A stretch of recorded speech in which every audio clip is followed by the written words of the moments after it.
Hello అండి, Sunday వచ్చిందంటే chicken అయినా మటన్ అయినా ఏదో ఒకటి చేసుకోవాలనిపిస్తుంటుంది కదా. డైలీ ఒకే విధంగా కుక్ చేసుకుంటే కన్నా కొంచెం వెరైటీగా ప్రిపేర్ చేసుకుంటే తినాలనిపిస్తూ ఉంటుంది. నేనైతే గోంగూర చికెన్ అయితే ప్రిపేర్ చేశాను. గోంగూర చికెన్ని రైస్లో కలుపుకొని తింటుంటే చాలా టేస్టీగా ఉంటుంది. చికెన్ మనం తినేటప్పుడు లెమన్ అయితే కొంచెం పిండేసుకొని తింటూ ఉంటాం కదా. గోంగూర చికెన్ కానీ చేసేసుకున్నామంటే లెమన్ అవసరం ఏమీ ఉండదు. గోంగూరలో ఉండే కొంచెం పులుపు ఆ చికెన్కి అయితే పట్టేస్తుంది. మంచి టేస్ట్ అయితే ఉంటుంది. మీరు కూడా ఒకసారి ట్రై చేయండి.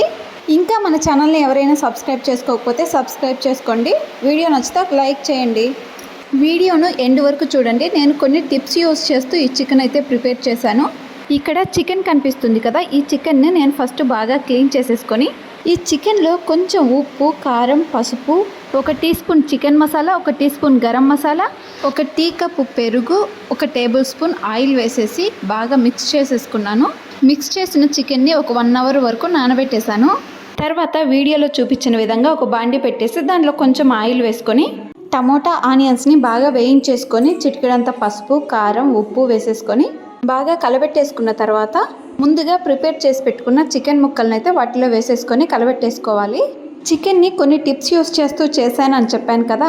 చికెన్లో ముందుగా గరం మసాలా, చికెన్ మసాలా, పసుపు, కారం, ఉప్పు ఇవన్నీ మిక్స్ చేసేసుకొని ఒక 1 అవర్ వరకు నానబెట్టేసుకుంటే కారం, ఉప్పు ఇదంతా చికెన్ లోపలికి వెళ్ళిపోతుంది.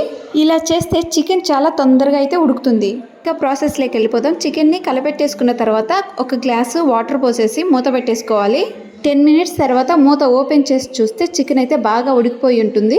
మసాలా అంతా చికెన్కి పట్టేసి ఉడికిన తర్వాత ఆయిల్ అయితే అలా పొంగినట్లు ఉంటుంది. చికెన్ ముక్కను కానీ పట్టుకొని చూస్తే చూడండి ఎంత బాగా ఉడికిపోయిందో.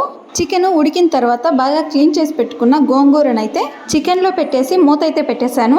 గోంగూరను మిక్సీ పట్టేసుకొని అయినా చికెన్లో వేసుకోవచ్చు, లేదంటే పక్కన ఉడికించుకొని లేదా ఆయిల్లో వేయించేసుకొని అయితే చికెన్లో కూడా వేసేసుకోవచ్చు. అలా వేసుకుంటే చికెన్ ఫ్లేవర్ కన్నా గోంగూర ఫ్లేవర్ అనేది ఎక్కువగా అనిపిస్తూ ఉంటుంది. పులుపు కూడా ఎక్కువగా ఉంటుంది చికెన్లో.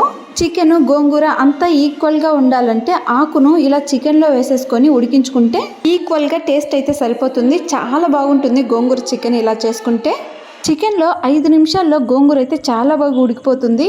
మీరు ఎప్పుడైనా గోంగూర చికెన్ని ప్రిపేర్ చేయాలంటే ఇలా అయితే ప్రిపేర్ చేయండి. చాలా మంచిగా టేస్ట్ అయితే ఉంటుంది. చికెన్లో గోంగూర బాగా ఉడికిపోయిన తర్వాత ఆ గ్రేవీ అంతా దగ్గర పడడానికి 1 టీ స్పూన్ ధనియాల పొడి వేసుకొని కలబెట్టేసుకొని ఒక 1 మినిట్ వరకు అలాగే ఉడికించేసుకోవాలి.